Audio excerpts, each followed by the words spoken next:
Over the last 5 years, we have seen a backward step in the performance of federated farmers. There has been a decrease in income and a reallocation of the resources employed. Over the past 5 years, we have seen our membership numbers drop by a staggering 1,149 members. The question I ask you today is it time to revisit our strategy? The first step in preparing an organisation strategy is to analyse the industry in which the organisation operates. In this presentation, we will define the industry in which federated farmers operates, the industry's scale, customers and competitors. We will consider the strategic groups that exist within the industry, the reasons for variation and the implications. Porter's 5 forces will be used to analyse the degree of competition within the market and the implication these forces have on the profitability potential of the industry. And finally, we will consider the larger forces that can influence the industry and the specific impacts they may have. The environment federated farmers operates in is complex and doesn't fit traditional industry models. For the purpose of this analysis, we will define the industry as the agricultural good industry, being the combination of organisations whose purpose is to promote and protect the agricultural industry while providing farmers with support and assistance in their individual farming businesses. To determine who operates within the industry, we need to determine the industry parameters. We have established that the industry is domestic only.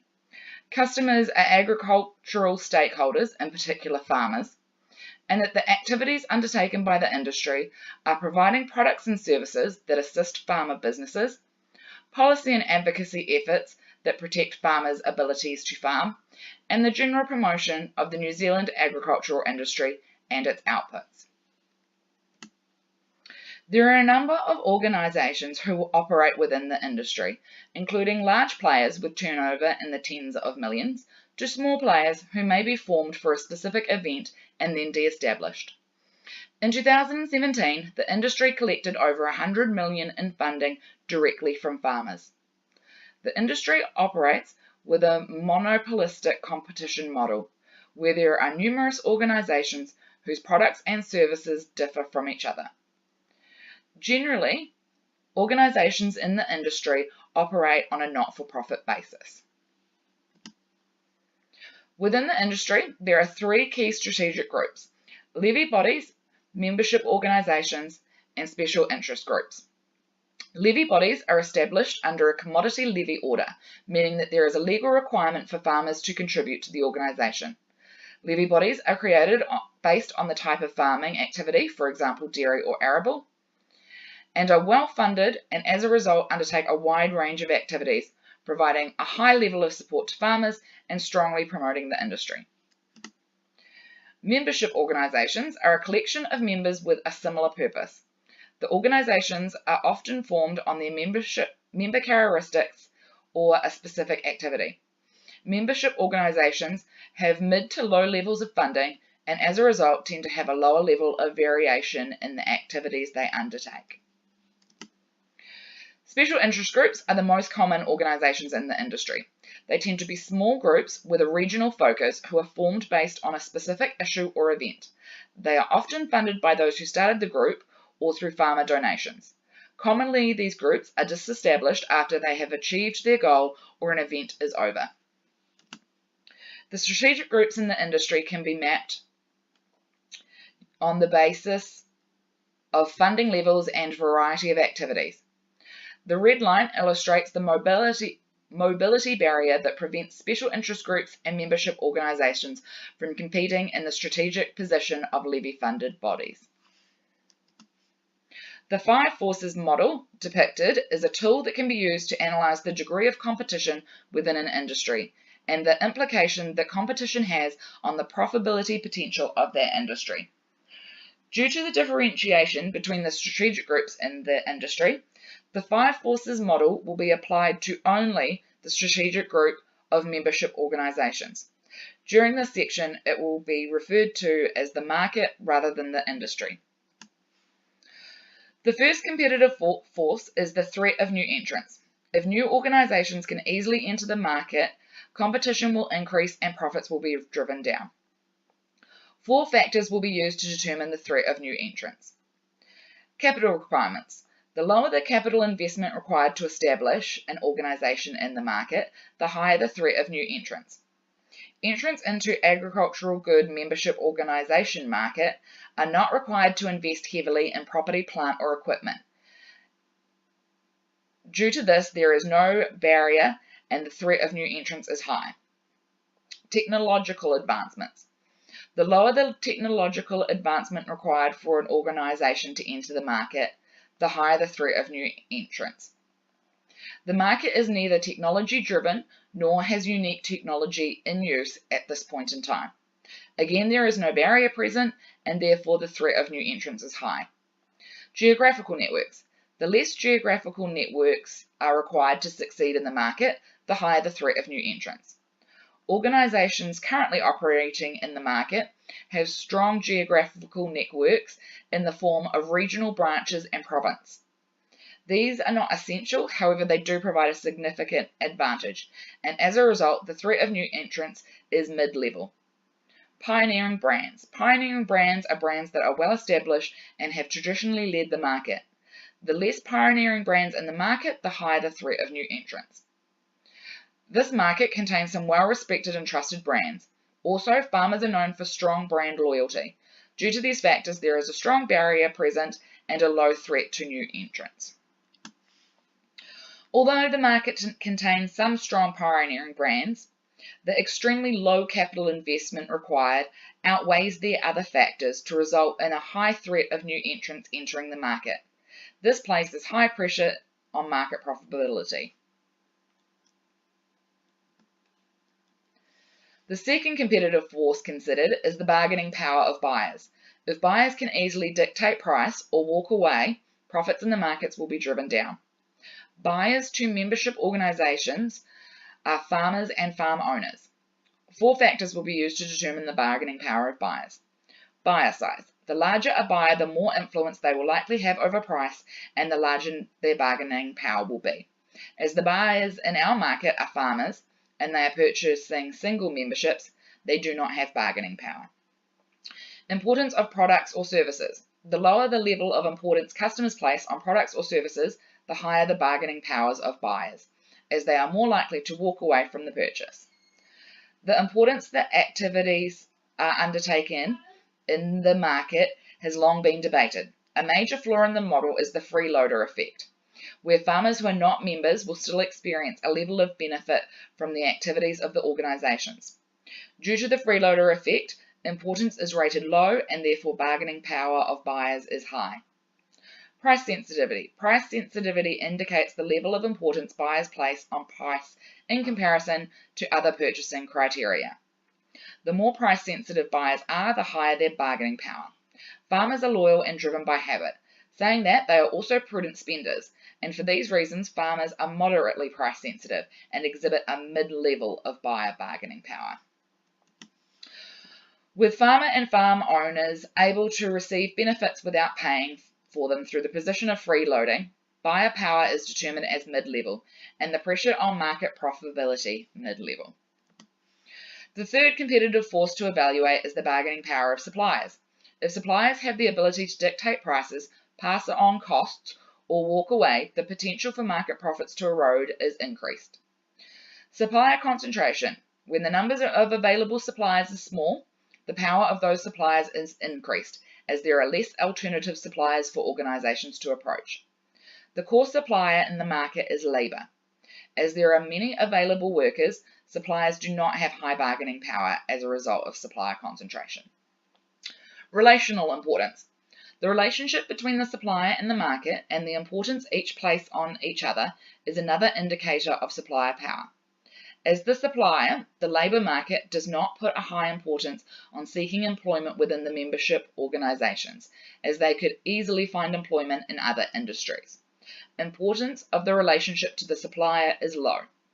The relationship can also be reversed. If the industry is dependent on the supplier, then the bargaining power of the supplier is increased. The market is dependent on the supply of labour, so the importance of the relationship to the market is high. Quality of inputs. In our markets, the inputs can be determined as the scarcity of skills and capable labour. If there is a low volume of skills and capability available, then the bargaining power of the suppliers is high. The labour required by the market would be deemed low skill relative to other industries. In-house training establishes the skills required rather than external education and experience, and as a result, the supplier bargaining power is low. Switching costs. Switching costs measures the cost to switch from one input to another. The higher the switching cost, the more bargaining power a supplier has.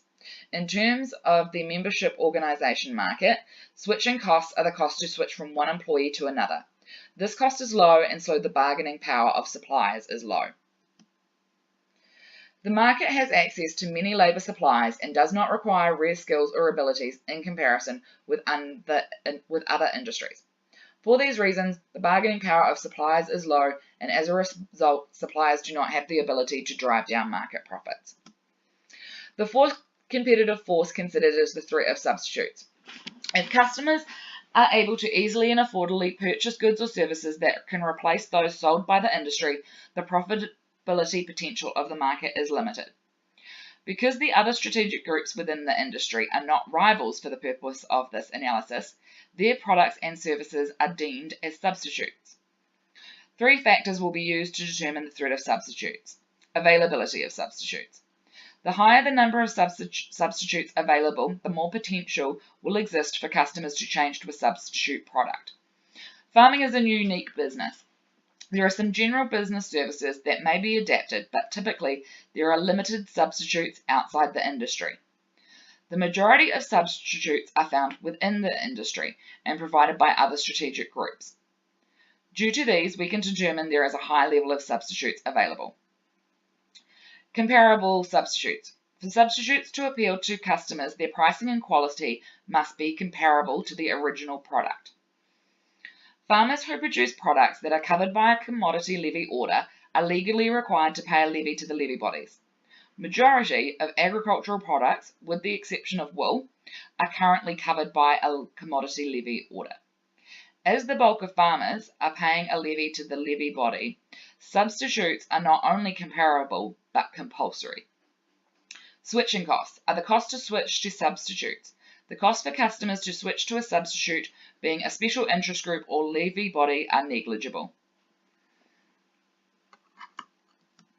As the other strategic groups, the special interest groups and levy bodies, are providers of substitutes for the purpose of this analysis, as well as the majority of farmers already receiving a substitute in the form of belonging to a levy body, the threat of substitutes is extremely high, and there is a high probability of substitutes negatively impacting the profitability of the market. The final competitive force analysed is the threat of rivalry. The earlier four forces all feed into this final force. Clearly, the more competition that occurs in the industry, the more difficult maintaining profits will be. Four factors will be used to determine the threat of rivalry. Number of competitors. The higher the number of competitors in the market, the higher the threat of rivalry. There are currently 4 competitors in the membership organisation market, and as a result, the threat of rivalry is low. Customer base. The smaller the customer base in the market, the higher the threat of rivalry. Farming is going through a period of amalgamation. Farm numbers are decreasing, resulting in the average farm size increasing. This is causing the threat of rivalry to increase. Differentiation. When competitors' offerings are similar, there is a high threat of rivalry. Membership organisations currently offer different services to their specific different membership bases. Exit barriers. When the costs to exit a market are high, it forces competitors to remain in the market and compete. This increases the threat of rivalry. Based on the market not requiring specialist resources or technology, exit barriers are low, and so is the threat of rivalry. Based on the strong differentiation in products and services and target customers between the competitors, the threat of rivalry is low and places little pressure on market profitability. Based on the findings of each competitive force, the level of competition is at a mid-range. This puts mid-level pressures on the profitability potential of the industry. Driving forces are the factors that exist outside the industry but have an effect on the industry as a whole. These forces need to be monitored and prepared for if an organisation wants to grow in the industry. Trade is a political force that has a significant effect on the industry. Favourable trade conditions will increase customers in the market and decrease the need for some of the work undertaken by organisations in the industry. Tax policy is a topical force in the industry at the moment. Environmental taxes would negatively affect customers and decrease their disposable income. Commodity prices are a key determinant to the revenue of the industry customers. Again, this will affect the level of customers' disposable incomes. The technology that allows plant-based proteins is advancing at a great rate.